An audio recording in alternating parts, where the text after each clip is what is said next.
Welcome, innovators, business owners, entrepreneurs, technology experts, academia, government R&D communities, and other members of the North Carolina innovation ecosystem. This is Defense Technology Talks, hosted by the North Carolina Defense Technology Transition Office, or NC DefTech. In this podcast, we will showcase various technologies with local and national experts who aim to solve complex national security problems. In the coming weeks, we will highlight North Carolinians with the potential to, or those that have positively contributed to enhancing the capabilities of our warfighters, law enforcement, and first responders. We will also feature government leaders in research and development who have helped shape the future in this domain. These podcasts are just one of the many free services provided by the North Carolina government to assist the North Carolina innovation ecosystem to thrive and provide solutions for our nation.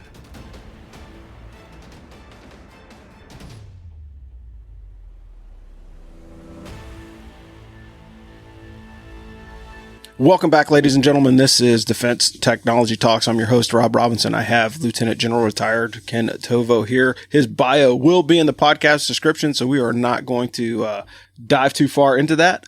We are just going to get the show started, and we're going to have an interesting conversation with somebody that has a different perspective on warfare, just because as a special operations professional for many, many years, the perspective on how warfare is executed and how it handles is a little bit different when you start talking about irregular warfare or UW campaigns, or unconventional warfare is the actual term. So if you start looking at irregular warfare, unconventional warfare, there's a different way of applying military force, but just as important to the Department of Defense apparatus as a whole. But without further ado, we'll jump into some questions. We wrote these out, gave them to him prior, so we can have a little bit better discussion. And we'll pivot as we get a little bit deeper into the discussion. But the first thing that you mentioned, sir, in your discussion at the First Flight Venture Center was the importance of rapidly fielding technology to the force. And you started your conversation, with basically a tenet of special operations that, people are more important than products, for lack of a better term. I understand that's a prevailing sentiment in the special operations community, but how do you see that thought process working in the conventional force, if it does at all? Yeah, thanks. Well, hey, thanks, Rob. Appreciate you having me on, and I'll jump right in.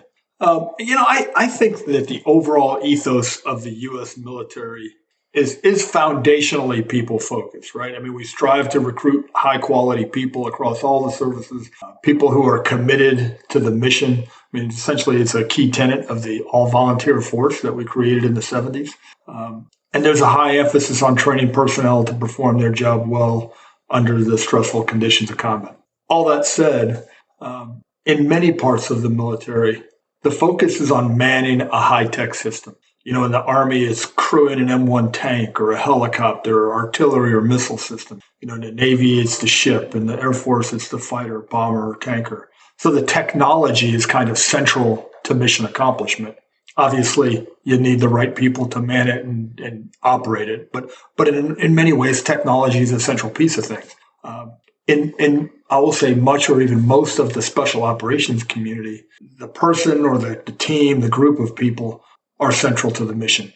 That's how we accomplish the mission is with complex problem solvers, high quality, well-trained, motivated people who kind of wade into chaotic environments, complex environments, and figure out solutions. There are some conventional analogs as well. I mean, if you look at the infantry, for example, we give them technology, but in the end of the day, it really is more about the weapon system is a platoon or a company, a squad. It's a group of individuals trying to fight as a cohesive team. And while they carry weapons, it's very different dynamic, I think, than a ship or a tank, a plane. Yes, sir, I would agree. And I think one of the things that we forget, and it's sadly we're victims of our previous successes. So when you look at the previous war of the last 20 years, we fought a very unsophisticated but deadly enemy. So we weren't looking for like the 73 Eastings, for example. I think that will be the last great tank battle until we fight a larger peer force. And I think there's something to be said about fighting your last war. And I mean, years ago there was a book called America's First Battles, and we read that when I was in college, but one of the things that it talked about is how in the interwar period, the U.S. government and the U.S. Army always changes in a direction that isn't always successful when that first engagement of the next war starts. And I think even knowing that, we still continue to fall into this pattern like, hey, look, we got to draw down the Army. We've got to change our mission focus. Afghanistan is over. So what are we going to do now?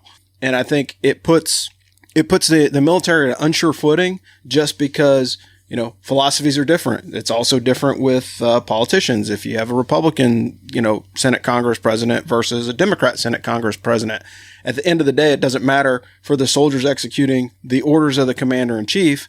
However, what financial support that goes in those military supporting apparatus can change between president to president. And so that also changes the philosophy of how we train and educate the next group of soldiers. So I think there is a very valid point in what you just mentioned.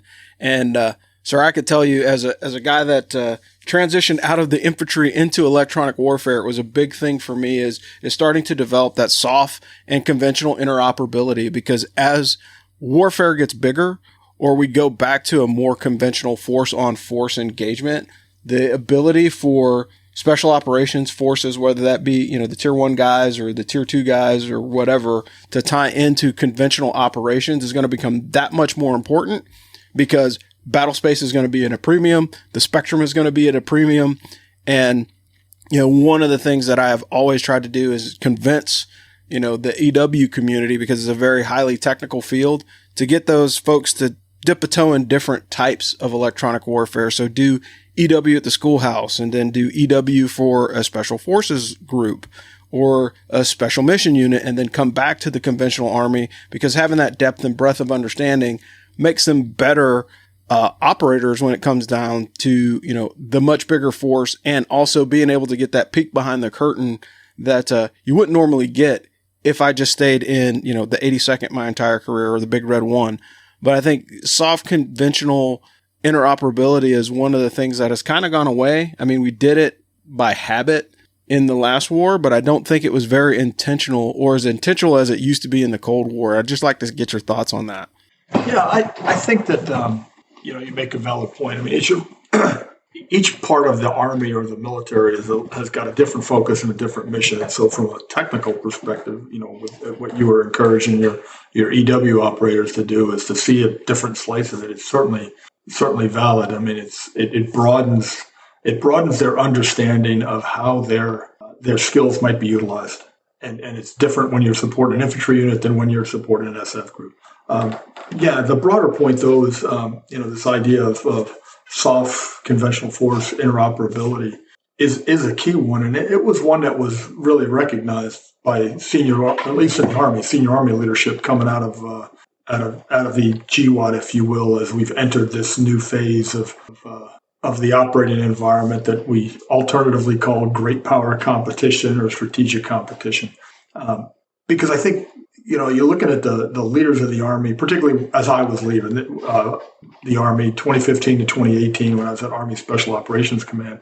This was a big deal because leaders in both communities recognized that during the GWAT years of Iraq, Afghanistan, et cetera, we were more effective together, and that our capabilities are very complementary in many ways. And that we both need the other to really operate at peak performance. And so we learned each other's operating methodologies. We learned the personalities. We used to joke, every time we went to Iraq, it was the same old drunks at the bar because it was the same conventional guys on their third and fourth tour, the same soft guys, et cetera. So we knew each other intimately, both personally and professionally, et cetera. And the senior leadership recognized the strength of that, and then said, how do we maintain this?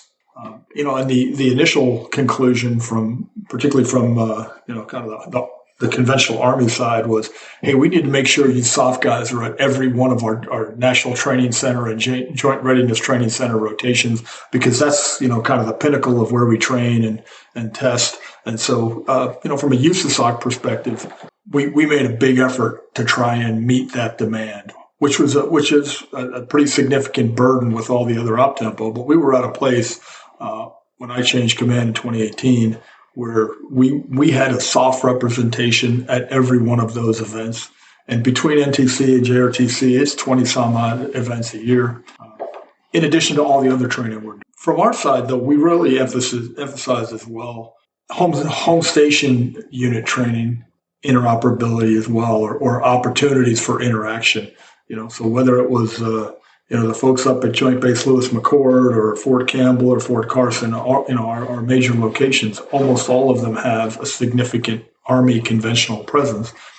Relied on local leaders to reach out and establish those same kind of relationships and the same training opportunities so that we could continue the goodness that we had really developed during the Iraq and Afghanistan. I don't know where that is now. I hope that we've continued to focus on it because, there are some folks out there, particularly, kind of when you get up into the stratosphere of Washington, D.C. and the Pentagon bureaucracy, et cetera, who believe that essentially, hey, now that we're back to fighting pure adversaries, SOF is less important. And, it's back to big service fights.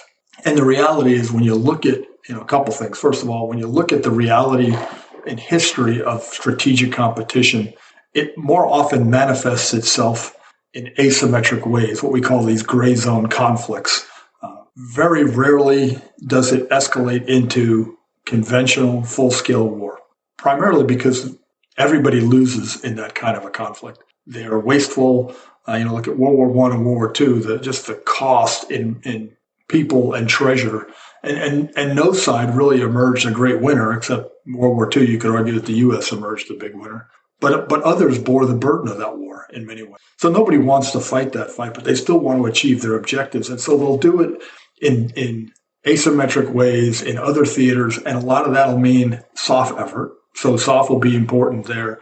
And then SOF brings a small but important set of capabilities to the conventional battlefield and can help the conventional and joint force solve some of its problems. So I think, those who have studied warfare, who have lived the last 30 or 40 years of warfare, understand that this SOF conventional partnership needs to be maintained. And it's going to take senior leader effort to do it since we're out of the era where we operated, a year at a time together downrange.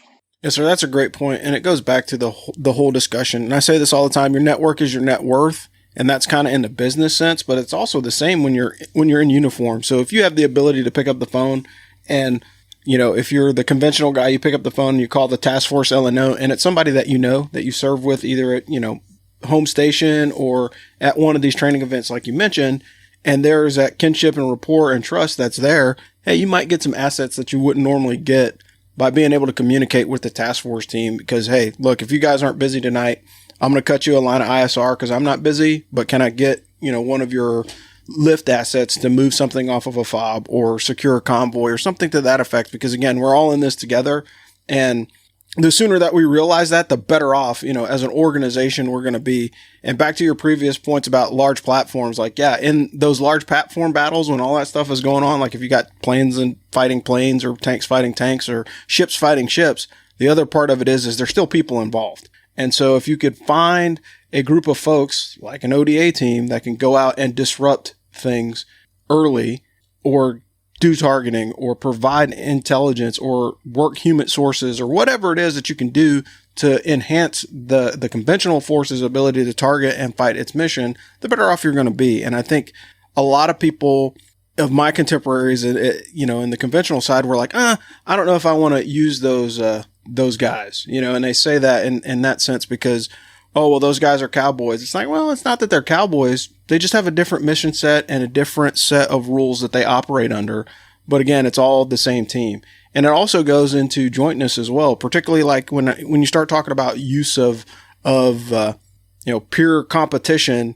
If we go, we got a whole bunch of people coming with us. And that was one of the things that we saw in the fight against ISIS was you had 63 people in a international coalition, some of them Five Eye partners, some of them NATO partners, some of them were from the Horn of Africa, sent guys there as LNOs to kind of study the problem set so they could get better at their mission of fighting terrorism wasn't the same kind of terrorism, but they were still trying to learn those TTPs to improve their ability to do counterterrorism operations in their homes, in their home country. And so being able to bring all those teams together and have a better understanding of that is huge. Plus, from a developmental standpoint, we know that everything's going to be joint and combined from here on out. So if we literally think, if you're in the uniform right now and you think, hey, every time I'm deployed, it's just going to be my unit internally, maybe some Air Force guys that are going to push me overseas, or I'm going to catch a boat or a train or planes or automobiles to get there.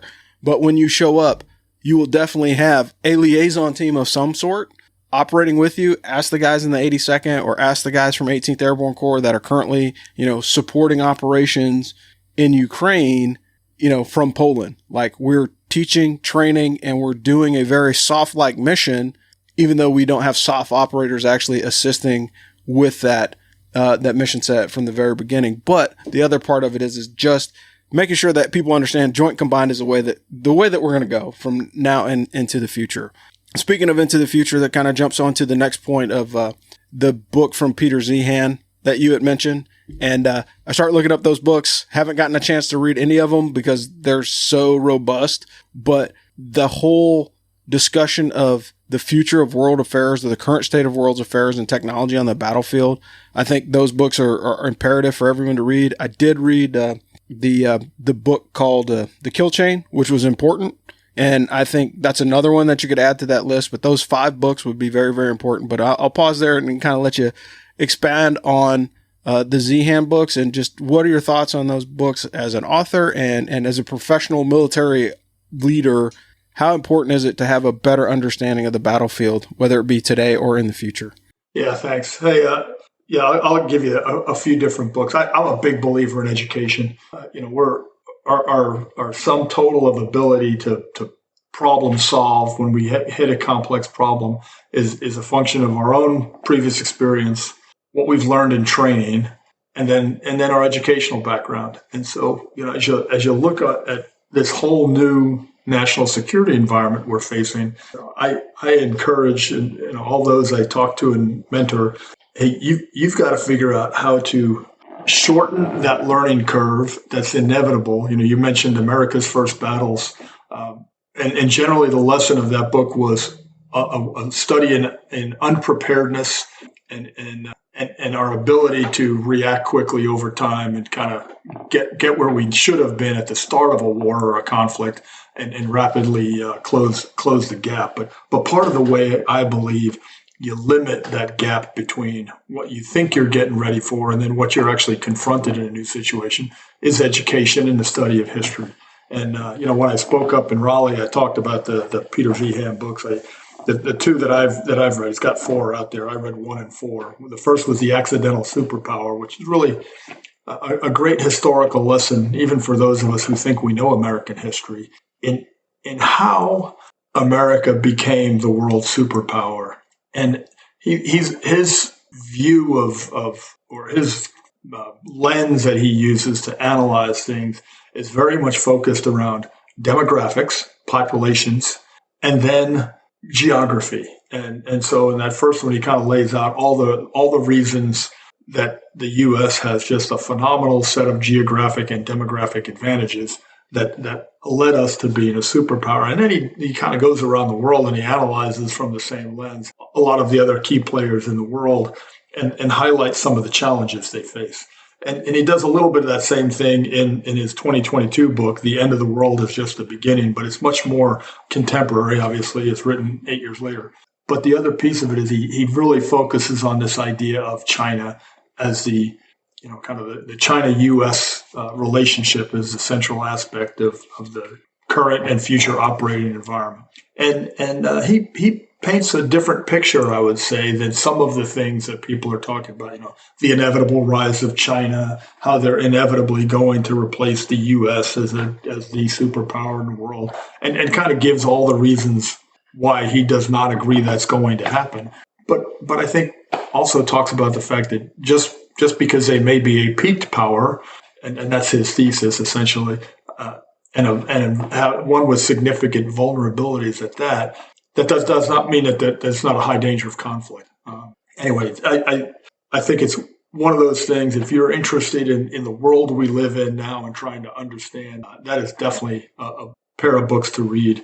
On the topic of China, I'll give you a couple others. A little bit more strategic and perhaps theoretical, Graham Allison, Destined for War. Can America and China escape Thucydides' trap? This idea that the superpower when challenged, the superpower in control of the world or in a leading position faced with a rising power, it almost always reverts to conflict. How do you stop that? And it's an interesting analysis. But if you want to know how we got here, Michael Pillsbury's The 100-Year Marathon, China's Secret Strategy to Replace America as the Global Superpower, is a pretty good summation of what I would call failed foreign policy.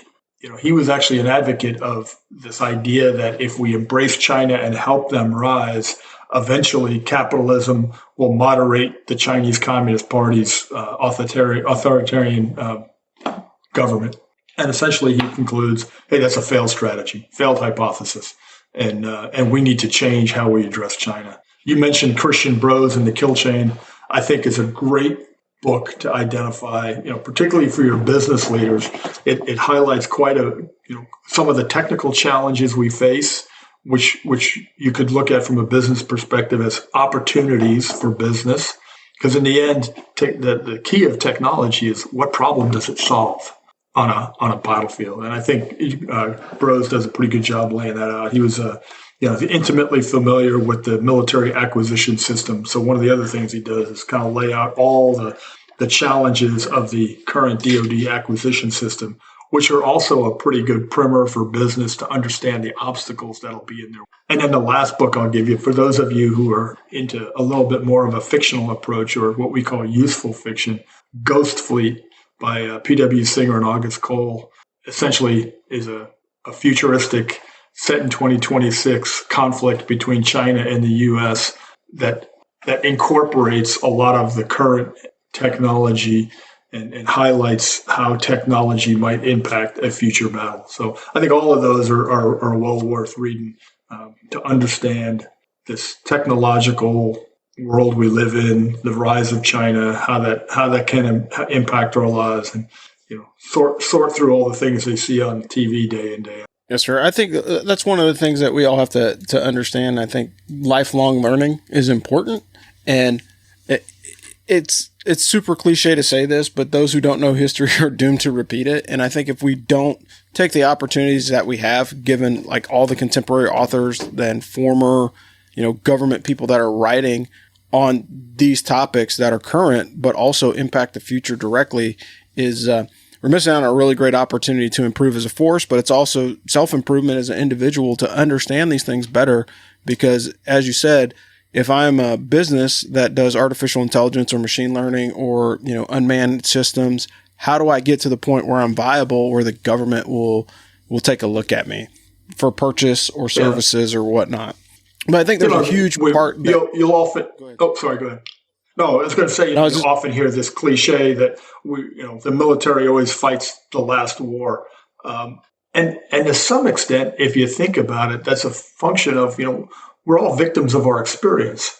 And so if you're in today's military, most of the folks in today's military grew up knowing nothing other than the post 9/11 era, a war very focused on counterinsurgency, counterterrorism. And so if all they take into the future is their own experience, they're going to be bounded by that and in many ways hindered by it.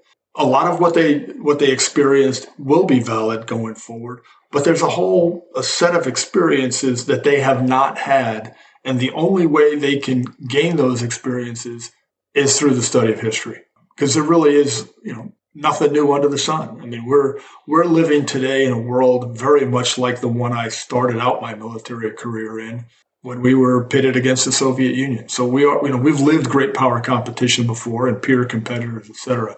But most of the folks in uniform today, or in fact, most of the folks in the defense industry today, know one set of experiences, and they all need to figure out how to broaden that and understand what it might be like in a future war. And if you look at what's happening in Ukraine right now, we're already getting those glimpses of that, right? We grew up in in a global war on terrorism, Iraq, Afghanistan, where we could afford just-in-time supply. As you mentioned earlier, we had a dangerous but low-tech adversary. And so, it wasn't a high volume of combat power in a lot of regards. And now we look at what's happening in Ukraine. I mean, literally in the Ukrainians are shooting more artillery shells in a month than we produce in a year. We're being reminded as we watch of what conventional conflict means in terms of mass and quantity, things that we didn't see for the 20 years of the G1. Yes, sir. And I mean, one of the things that the obvious difference is air superiority. You throw up a two-ship of Apaches and a couple jets, and you had air superiority over the countries that we were fighting against in Iraq and Afghanistan because the enemy didn't have an air force. And then the threat of drones basically became their avenue of attack from the air because it was ubiquitous, it was easy to launch, and it was very difficult to stop in the early part of the war because of the techniques that they were using. And if you look at even at the war in Ukraine, nobody remembers, and I say nobody, there's very few people that are currently in uniform that remember, hey, at 36 hours out, the Bragg is going to be shooting at all major targets. At 24 hours out, the RAG is going to be shooting at all these major targets. And people forget those big, huge moving pieces from the old Op 4 manual that used to be like 6 inches thick that we used to have to read as lieutenants and junior officers in the military to understand how the enemy is going to fight.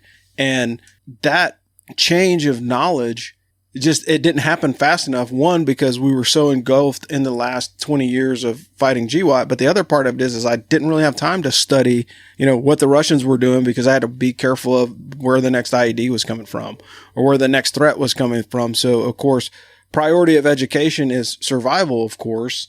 But now that we're in this interwar period, we need to, take advantage of the time and kind of develop at least the mental flexibility to attack those next problem sets. And when you look at some of the things that we're doing with Project Convergence and looking at the 2035 initiatives that the Army has, we're looking down the road, but even still 2035, that's 12 years away, but that 12 years is going to go by so incredibly fast that if we're not attacking the problem set today, we are going to be behind in 2025, 2035, and beyond. And that's one of the things that, is incredibly frustrating as a former EW professional is seeing the robust capability that China, Russia, Iran, and North Korea have in the EW space.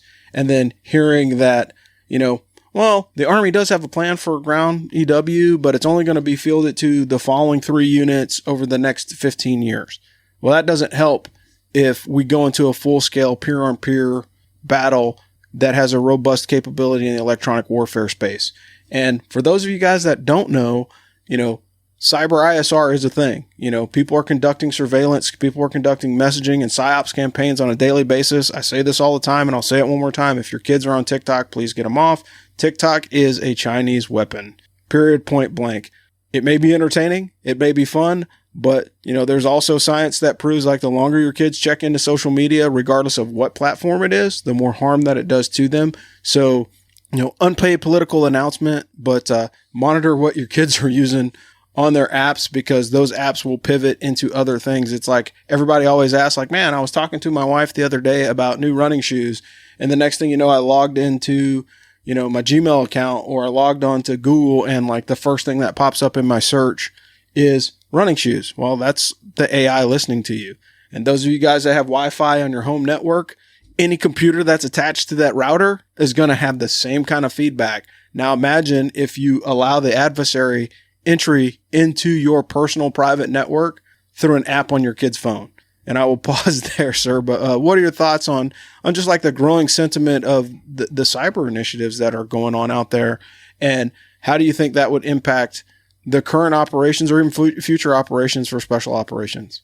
Yeah, you described the challenge here in America is we're an open society, right? We let people have access to all these things. We haven't built the great firewall around the country as folks like China, Russia, and Iran have done to try and keep out external influence through the cyber domain. And so it's a challenge. I mean, we're a country that allowed China to come and invest millions of dollars and create Chinese, quote, cultural centers at our major universities and colleges around the country that essentially are influence platforms to influence academic thought, to proselytize, but also as intelligence collection platforms.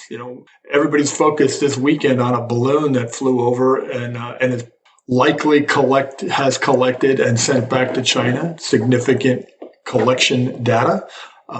Obviously, they did it and took the risk to do it because they felt there was value and gain in it. So we must presume that, as they flew over nuclear facilities and other things, they learned things that they didn't know before. But we've also allowed them a almost unhindered presence in our nation with hundreds of thousands of Chinese living here, going to our schools, learning our academic secrets, et cetera, and then taking them back to China. Not to mention what has happened with industrial and security espionage through the cyber domain. There's no, at one point they had the entire Office of Personnel Management database on everybody in government. Everybody who had a security clearance, they had their personal data from back in 2011, 2012 when they breached the OPM database. So, this isn't something new. China has been running roughshod over our information domain for quite some time. And I think it's about time we got serious about it. Maybe it takes a balloon going over the continental United States to do that. But I'm hoping that we're going to wake up and understand it. From a soft perspective, I know the community right now is trying to figure out how to work more closely with the cyber professionals and the space professionals so that we can take some of those synergies we talked about between the conventional force and SOF and explore the same things with some of these other capabilities, cyber and space particularly. All of those, I think, are key enablers to the future operating environment. Whether we're operating in denied territory and we've got to exfil data largely through space, how do we bring intel forward to our folks who are on the edge through space-based and cyber-based capabilities, but also how do we leverage particularly the cyber domain to do what is a key aspect of special operations, which is this interaction and influence and understanding of other populations. One of the things that SOF brings to warfare is establishing contact and understanding with the population in key locations and in contested environments. That war is not pristine. It takes place in and around populations. And in the end, war is all about subduing an adversary and bending him to your will. And a large part of that is convincing the population that they have been defeated. Arguably what we failed to do in Iraq after the invasion of 2003 was convince the population that they were beaten. And so you have to have a force that's able to interact, understand, and then influence that population. That's a big part of what SOF does. And so I think some of that can be done through cyber, some of it's done face-to-face. And so I think the community right now is grappling with how to take advantage of the cyber connectivity and the access it provides into populations, friendly, neutral, adversarial. Yes, sir. I 100% agree. I think if there's a way, and I'm sure that there is, that somebody is thinking about or it's already done that we just don't know about, to penetrate the Great Firewall of China and start putting out information that is necessary to convince the people that, like, hey, maybe your government isn't doing the right thing. And it's difficult to do because one of the things that, we have to be cautious of, particularly when dealing with foreign countries, regardless of if it's wherever in the world, is indoctrination. So indoctrination starts for many of those countries at a very, very young age. And so that's like part of their parochial school education is hating America. And we have to understand that we have adversaries out there that are like that and will just as soon, pull the trigger on you as they would steal your data. And as a community of interest, what we can do, both whether we're in the uniform, out of the uniform, supporting or providing some kind of service or capability to the government, is to ensure that we do everything that we can. One, to protect intellectual property. As you previously said, if you have never looked at the Chinese car market or their aircraft or their drones or anything in the military or in the commercial sector, it literally is an exact copy physically of a U.S. car, plane, boat, train, whatever. The difference is sometimes they don't have the deep down proprietary information that kind of makes it tick like in the US, but on an aesthetic look, it looks the exact same. They have a Range Rover that looks like a Range Rover from the US. They have, drones that look like Predators, even though they're not Predators. And the other difference, particularly from a business standpoint or from a governmental standpoint, is we're not working together as a whole of government, whether that be the commercial entities or the United States government, because hey, Google and Microsoft get a vote. If they don't want to work with the government, they don't have to. Whereas in China, Russia, North Korea, and Iran, that is a whole of government approach. Hey, you are going to, you've demonstrated, the ability to do math. We're going to send you to university in the States. You're going to come back here and you're going to build nukes for us. Or you're going to come back here and build planes for us. Or you're going to do this avionics education curriculum, and then you're going to come back and build our next plane. And so one of the things that we have to consider is that's a huge difference. And like you said, open society, the amount of freedom that we have in the United States, it's an advantage because everybody wants to come here, but it's also a disadvantage when it comes to presenting, a whole of country approach to war, which we haven't seen since World War II. And I hope that we never get to that point, because that would be a frightening thing to have to, hey, look, as a retiree, you're no longer able to suit up and fight the war, but guess what you can go do? You can go work in a factory and build munitions. That would be a scary thing to have happen. But if we have a total war, that's what everybody in our society has to do. But we've been so insulated from that because, think about it, the guys that went to World War II are in their 80s and 90s now. And so that part of our society is very, very small and shrinking. There's only about 200,000, World War II vets still alive, and that number is shrinking every day. So pretty soon we could potentially, have an era of 20 or 30 years where nobody has experienced war on that scale. And again, those who don't know history are doomed to repeat it. But sir, I'll give you the last word before we close this thing out. I really appreciate your time today. This was a very compelling discussion.